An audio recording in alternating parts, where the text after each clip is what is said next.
আসসালামু আলাইকুম। আমার চাঁদপুরবাসী, পুরান বাজারবাসী, আশা করি আপনারা সকলেই ভালো আছেন।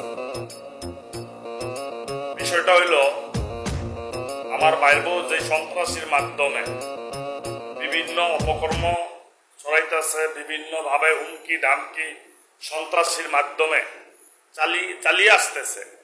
এই মহিলা, এই বিলকিস বানু, মনে করেন বিভিন্ন অপকর্মের সাথে সে জড়িত।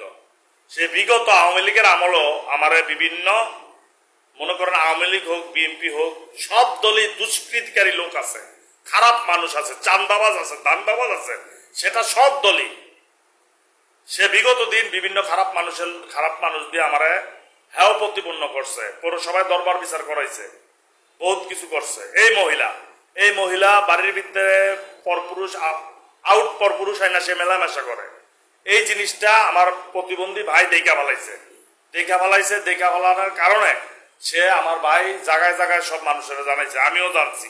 জানানোর পরে তারা এগুলো জিজ্ঞাসা করাতে সে উচ্চ বাক্য, কথাবার্তা, গালাগালি, বিভিন্ন সন্ত্রাসীর মাধ্যমে আমার জীবন নাশের হুমকি সে দিছে।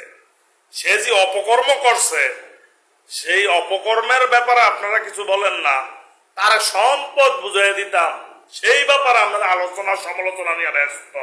সে যে একটা পতিতা, সে যে ঘরের ভিতরে একটা ফ্যামিলি, বাসার ভিতরে সে আউটলুক নিয়ে সে বাথরুমের ভিতরে খারাপ কাজে লিপ্ত হয়, সেটার ব্যাপারে কারো কোনো আপত্তি নাই, কারো কোনো দুঃখ নাই। কিন্তু একটা কথাই বলে যে ওর সম্পদ ওরে বুঝাই দিব। এটা কার সম্পদ আমি বুঝাই দিতাম ভাই? এটা তো ওর একটা ছেলে আছে, একটা মেয়ে আছে, তার সম্পদ। এটা তো আমার ভাইয়ের হাতেও সম্পদ দেওয়া যাইব না। আর এই মহিলা তো মনে করেন এখনই আমার ভাইয়েরা হাত তোলে, মারে, জিম্মি করে, ঘরের ভিতরে কিছু হইলে কুতা দিয়া বাড়ি দেয়, কিছু হইলে দাও দিয়া কোপ দেয়, কিছু হইলে গুসা মেরা দেয়। মনে করে এই যে মহিলায় নির্যাতন করে, এগুলার প্রতিবাদ আমি করাতেই আজকে সে আমার বিরুদ্ধে সন্ত্রাসী বাহিনী লাগিয়ে দিয়েছে। এখন যাই হোক, সেটা কোনো কথা না। কথা হইলো, সে এই যে অপকর্মে লিপ্ত, বিভিন্ন খারাপ কাজে লিপ্ত, সে এখন সম্পদগুলা সে হাতে নিয়া সে মনে করেন সে লাড়ি ঘুরাইব। তার হিসাব হলো সে লাড়ি ঘুরাইব, সে আমার বাইরে লাথি মেরে খেয়ে দিব। তখন দায় দায়িত্ব কি আপনারা নিবেন? যারা সুশীল সমাজের লোকজন, আপনারা বলতেছেন যে ওর সম্পদ ওরে বুঝাই দিতে, ওর রিস্ক কি আপনারা নিবেন?